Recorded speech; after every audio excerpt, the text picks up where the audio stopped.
Pemirsa Tabura Injil yang diberkati Tuhan, salam sejahtera bagi kita semua di dalam nama Tuhan Yesus Kristus, terutama bagi Bapak Ibu pemirsa yang menyaksikan siaran Tabura Injil Klasis GKI Yapen Selatan di hari ini. Kita bersama-sama akan mendengarkan firman Tuhan dalam siaran Tabura Injil Klasis GKI Yapen Selatan di hari ini. Untuk itu mengawalinya, mari kita tunduk kepala dan kita bersatu di dalam doa. Kita berdoa. Segala pujian syukur kami naikkan kepadamu Tuhan, selaku anak-anak manusia yang menghuni kolong langit ini Bapa. Kami datang kepadamu dalam segala keterbatasan kami sebagai manusia. Menghampirimu ya Tuhan, menyerahkan seluruh apa yang akan kami kerjakan dalam satu hari ini. Namun sebelumnya, mendasari semua kerja dan kegiatan kami akan mendengarkan sabdamu. Tuhan berkati kami dan taruh kuasa Roh Kudus-Mu dalam hati kami Bapa, supaya firman-Mu yang akan kami baca dan renungkan sungguh-sungguh dapat memberkati kehidupan kami sekalian. Di dalam nama Tuhan Yesus Kristus, Anak Allah yang kudus, kami sambut kebenaran firman-Mu ya Bapa. Amin. Pemirsa Tabura Injil yang diberkati dan dikasihi Tuhan, bagian firman Tuhan yang akan kita baca dan juga kita renungkan di hari ini terambil dari kitab Perjanjian Lama. Kitab Sakaria pasal 9 ayatnya yang ke-9. Sakaria pasal 9 ayat yang ke-9. Yang demikian bunyinya. Raja Mesias di Sion. Bersorak-soraklah dengan nyaring, hai putri Sion. Bersorak-soraklah hai putri Yerusalem. Lihat, rajamu datang kepadamu. Ia adil dan jaya. Ia lemah lembut dan mengendarai seekor keledai beban yang mudah. Demikianlah firman Tuhan bagi kita sekalian. Tuhan memberkati kita. Pemirsa Tabura Injil yang dikasihi dan diberkati oleh Tuhan Yesus Kristus. Apa itu adil? Karena lewat perenungan kita di hari ini, tema yang kita renungkan adalah Raja Adil. Pertanyaan untuk kita, apa itu adil?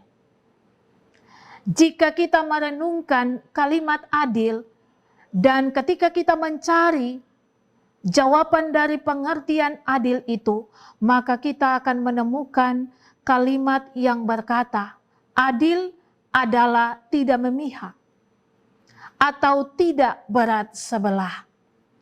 Berarti raja yang adil adalah seorang pemimpin yang betul-betul bijaksana, yang tidak berat sebelah ataupun tidak memihak kepada siapa-siapa.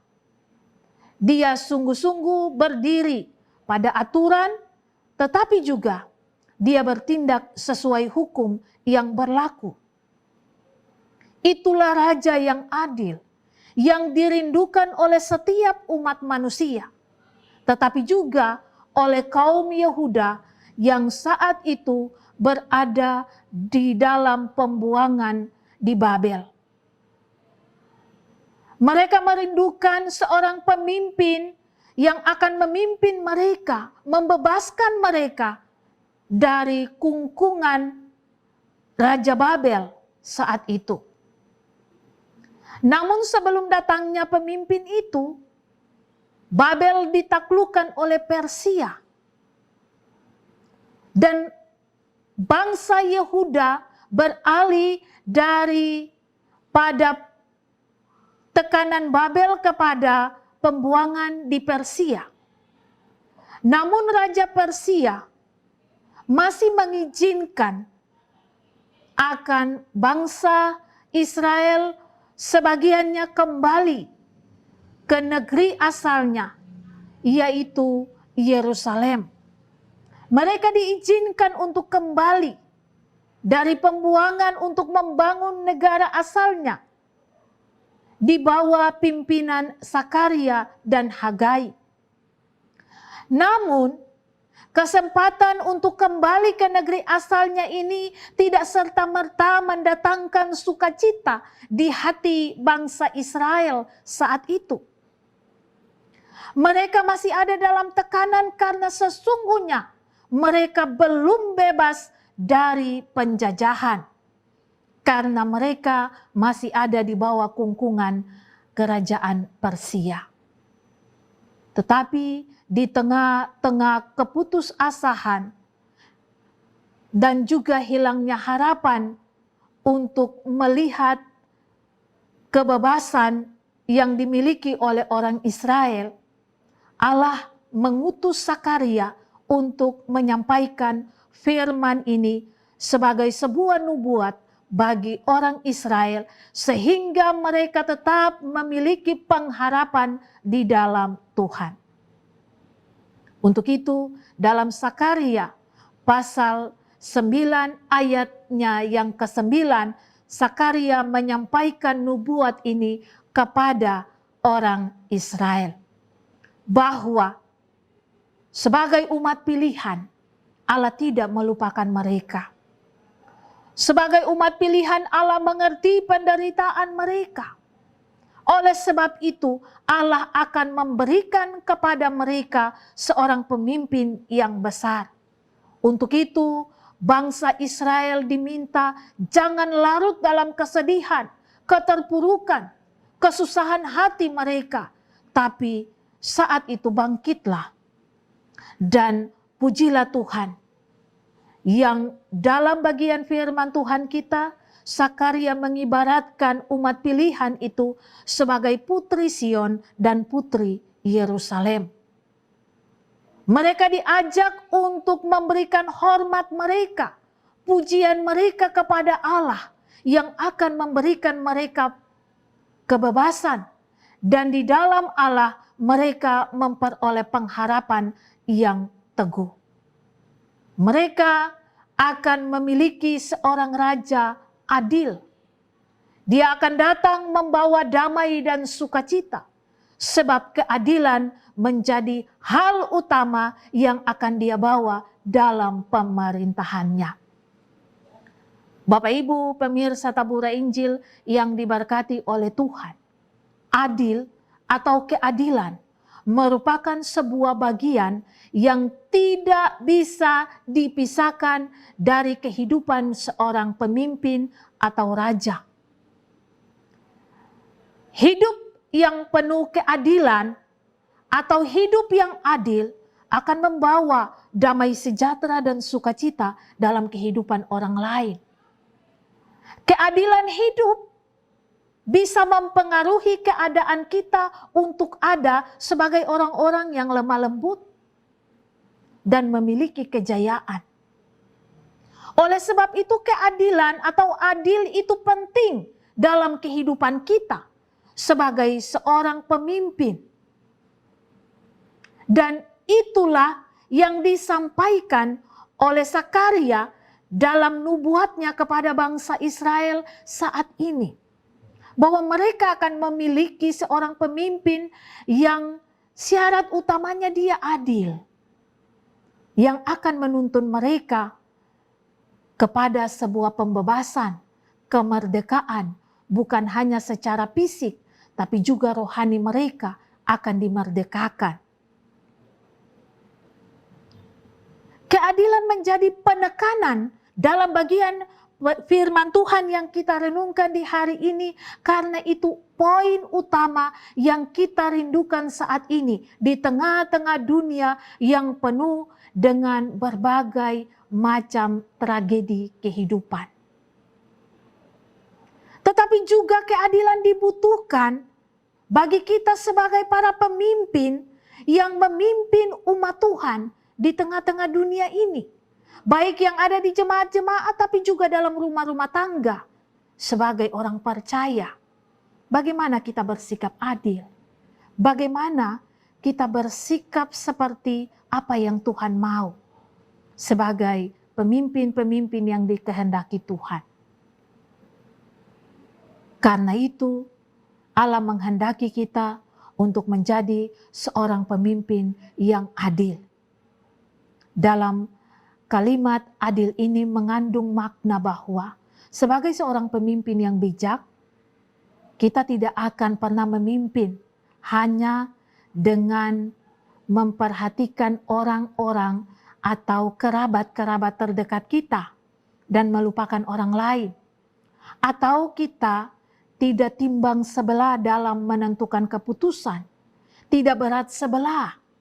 Tetapi kita akan sungguh-sungguh menunjukkan keadilan kita lewat aturan, tapi juga lewat segala undang-undang dan ketetapan yang ditentukan. Sehingga orang yang kita pimpin, orang yang kita ayomi, sungguh-sungguh merasa damai dan sukacita. Dan lewat damai dan sukacita itu mereka mengenal Allah dan memuliakan nama Allah. Karena pemimpin yang Allah berikan dalam kehidupan mereka adalah pemimpin yang adil, yang tidak berat sebelah. Pemimpin yang sungguh-sungguh bisa membawa damai sejahtera dan sukacita dalam kehidupan umat. Begitu pula dalam kehidupan rumah tangga. Kita menjadi orang tua, kita menjadi suami yang harus betul-betul adil, tidak berpihak, ataupun tidak menjadi seorang pemimpin yang arogan, yang tidak memperhatikan keadaan keluarga, yang hanya mementingkan keinginan dan kebutuhannya sendiri tanpa melihat keadaan keluarga. Dan itulah pengajaran yang hendak disampaikan kepada kita semua. Yesus adalah pemimpin masa depan yang dinubuatkan oleh Zakaria di hari ini. Yesus yang akan menjadi pemimpin yang sungguh-sungguh adil, jaya, dan penuh kelemah lembutan. Dan itu sungguh-sungguh nyata dalam kehidupan kita sekalian. Oleh sebab itu, jadikanlah Yesus sebagai idola kita, wahai para pemimpin. Entah itu pemimpin di bidang pemerintahan, di gereja, tapi juga dalam rumah tangga. Jadikanlah Yesus sebagai idola, supaya kita sungguh-sungguh dapat menjadi pemimpin yang dikehendaki Allah. Tuhan memberkati kita sekalian. Amin. Bapak Ibu, pemirsa Tabura Injil yang diberkati Tuhan, demikianlah bagian firman Tuhan yang telah kita renungkan di saat ini. Kiranya Tuhan memberkati kita semua. Mari kita akhiri firman ini dalam doa kita. Kita berdoa. Terima kasih Tuhan, karena kami telah mendengarkan firman Tuhan di saat ini, yang mengajarkan kami untuk menjadi seorang pemimpin yang betul-betul arif bijaksana di dalam kehidupan yang adil. Untuk itu, jadikanlah kami, anak-anak-Mu yang diberikan tugas dan tanggung jawab sebagai seorang pemimpin, untuk bisa memimpin sesuai dengan kehendak-Mu. Ampuni dosa dan salah kami, dan tuntunlah kami untuk berjalan dan melangkah sesuai dengan kehendak-Mu ya Tuhan. Berkati tim Tabura Injil, supaya mereka pun dapat menjadi orang-orang yang bijaksana, adil, sesuai dengan kehendak Tuhan. Berkati rumah tangga mereka, keluarga mereka, kini dan sampai Tuhan datang kembali. Terima kasih Tuhan Yesus. Ini doa kami kepadamu di hari ini. Berkati kami, ya Tuhan, mulai saat ini, kekal sampai Tuhan datang kembali. Amin. Pemirsa Tabura Injil yang diberkati Tuhan, demikianlah siaran Tabura Injil kita di hari ini. Tuhan memberkati kita sekalian, dan teruslah tonton channel Tabura Injil Klasis GKI Yapsel di setiap hari penayangannya. Tuhan memberkati kita. Shalom.